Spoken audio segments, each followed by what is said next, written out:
बोलो, तुम्हारा प्रस्ताव क्या है? हम समुद्र मंथन करने का प्रस्ताव रखते हैं। इस मंथन से अमृत की प्राप्ति होगी, जो अमृतत्व प्रदान करता है। इस कार्य में तुम्हारे सहयोग की आवश्यकता है। अमृत? अमृत? और हमें इसमें सहयोग करना चाहिए। इसका क्या लाभ होगा हमें? अमृत का लाभ तुम्हें भी मिलेगा। देव और असुर दोनों अमर हो सकते हैं, लेकिन यह कार्य अकेले संभव नहीं है। हमें तुम्हारी शक्ति और सहयोग की आवश्यकता है। बलि एक पल के विचार विमर्श के बाद इंद्र की ओर वापस मुड़ता है। ठीक है इंद्र, हम इस मंथन में सहयोग करेंगे, लेकिन याद रखना, हम अमृत में अपना हिस्सा चाहते हैं।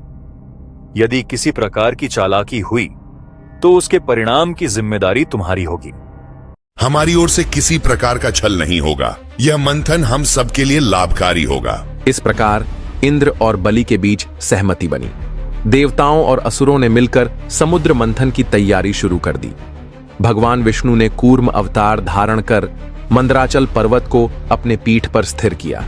इस प्रकार समुद्र मंथन का कार्य शुरू हुआ। समुद्र मंथन से सबसे पहले एक भयंकर विष निकला। उसके बाद कामधेनु दिव्य गाय फिर प्रकट हुआ। ऐरावत, फिर देवी लक्ष्मी, जो धन, ऐश्वर्य और सुख का प्रतीक है, और आखिर में भगवान धन्वंतरी समुद्र मंथन का सबसे महत्वपूर्ण रत्न अमृत लेकर प्रकट हुए। देवता और असुर दोनों ने इसे प्राप्त करने के लिए अपनी पूरी ताकत झोंक दी। भगवान विष्णु मोहिनी का रूप धारण करते हैं ताकि अमृत देवताओं को मिले।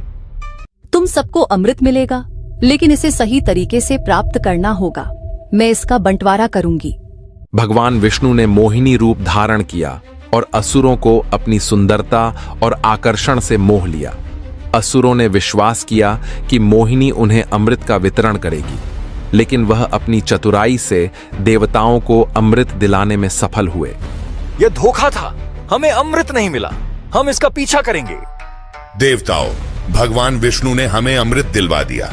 अब हमें इसका संरक्षण करना होगा। असुरों ने अमृत के लिए देवताओं का पीछा करना शुरू किया और यह संघर्ष जारी रहा। असुरों और देवताओं के बीच यह संघर्ष पूरी तरह से आकाश में फैल गया। इस दौरान अमृत के कुछ अंश धरती पर गिर गए। अमृत की बूंदों के गिरने से प्रयाग, हरिद्वार, नासिक और उज्जैन पवित्र हो गए। इन स्थानों पर अब हर साल भक्तों का मेला लगता है। कुंभ मेला का आयोजन हर 12 वर्ष में होता है। यह समय चक्र ब्रह्मांडीय घटनाओं से जुड़ा हुआ है। जब सूर्य, चंद्रमा और बृहस्पति ग्रह इन 4 पवित्र स्थानों के ऊपर विशेष रूप से स्थित होते हैं, तो यह समय कुंभ मेला के आयोजन के लिए उपयुक्त माना जाता है।